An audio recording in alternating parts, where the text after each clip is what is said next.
Hello, I'm Simon Owens, and today we're talking about the New York Times monster quarterly earnings report. So let's get into some of the top line numbers. First, they had $499 million in revenue and about $93 million in profit. That means it's on track to be a $2 billion a year company. That's like about as half as much as what a Twitter or a Snapchat makes. So let's break down like where that revenue came in. The newspaper brought in about 150,000 new paying subscribers, which is definitely down from the peak of the Trump years when they were adding about 300 million subscribers per quarter. So it's definitely down somewhat, but remember there were some predictions that basically newspapers would start having like a huge retention issue in terms of bringing net new subscribers in. So they're still doing well above average compared to a lot of other competitors in this space. And even though some of the growth was somewhat tempered by their slower subscription growth, they more than made up for it with advertising growth. Digital advertising was up 66% year over year. This is a trend we've seen across the industry. Google, Facebook, Twitter, Snapchat, they've all pulled in monster numbers this quarter as the economy rebounds, and it looks like the New York Times is seeing some similar results. And I think one thing that's really worth noting is that the New York Times is becoming a super diversified business. You look at those 150 million or 150,000 new subscribers, and at least almost half of them are for non-news content coming in via things like their recipe subscriptions and their crossword subscriptions. So it's becoming like a huge part of subscription business.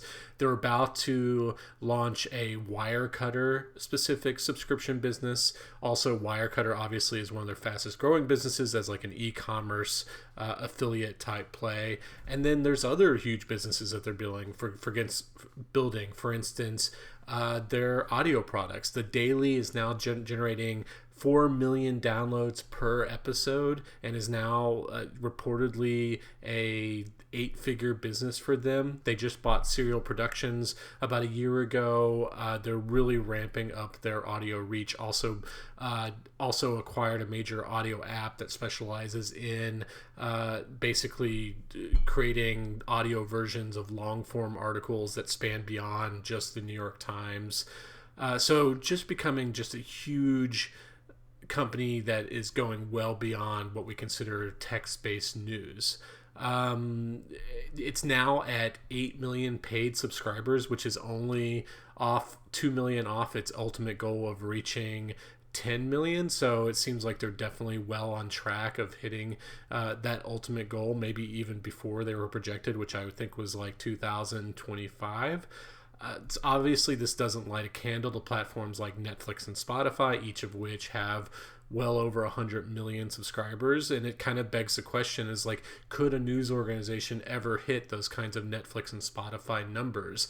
In order to do that, obviously, it would need to go more global. The New York Times is still largely a U.S. based publication with most of its workforce and its reporting power based in the U.S. If it ever wanted to get up to something like 100 million users, it would have to make significant investments in other countries, other continents, and really kind of diversifying its coverage in that way. Also moving into yet more verticals.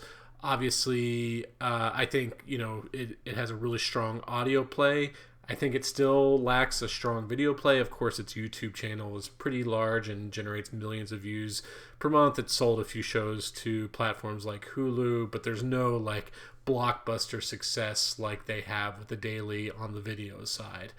And so to kind of contextualize this with other subscription platforms, like what are subscription newspapers or news products, the New York Times is obviously way ahead of the pack.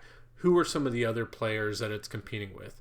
Let's walk through some of the more successful ones. You have the New Yorker, which has well over 1 million digital subscribers at this point, The New Yorker is great because it's just got a great brand, and it definitely does quality over quantity. It's not doing nearly the kind of output that the New York Times is doing, but it's publishing articles obviously that are upwards between 5 and 10,000 words, and it's just really kind of banking on its depth and its brand connection with its readers, and I think that's why it probably has a much higher ratio of readers to converting into subscriptions. It just doubled down on its crossword puzzles and other types of games, and it's seeing some data that those people who play those crossword puzzles every day are converting at a higher rate. So it's definitely taking a page out of the New York Times book. Another big success is the Washington Post, which is definitely going more in terms of the quantity play. Since Jeff Bezos purchased the company, it's really gone on a hiring spree, hiring lots of journalists, but also increasing its content output. It charges less than the New York Times for a subscription. I'm paying, I think, like $4 or $5 a month for it with my Prime subscription. So I'm guessing that it's generating less revenue than the New York Times for subscriptions, but it's definitely pulling in some really good numbers as well. There's the Wall Street Journal. Its strategy has just been, putting out a great product over years. It's one of the oldest digital subscription platforms that never kind of believed that information should be free. So it has kind of like that multi-decade head start over a lot of other publishers. That being said, there's been some recent reports that it's having retention issues, and that within the next few years it might even start losing net subscribers. So it really kind of has to it's hiring a lot of people to try to kind of revitalize its brand and think about how it grows into the next decade. And then maybe the dark horse is the LA Times. Like it had really struggling out of the gate with its paywall because it was owned by the Tribune Company, and just like had really messy ownership, bad management. But it just got bought by a billionaire a few years ago in 2018, and it seems since then that it's been streamlining its resources, its management, its content creation, has been making a lot of great hires, and as a result, you see it breaking more news, and it really should be one of the dominant players because it's basically the New York Times of the West Coast. So I think there's a lot of potential there, and I think within the next year or two, you're going to see them announce that they've crossed the 1 million subscriber threshold. Okay, those are all the thoughts I had today about the New York Times monster quarter, and definitely subscribe to my channel if you want to hear more like this, or you can sign up for my newsletter. It's at simonowens.substack.com. All right, see you tomorrow.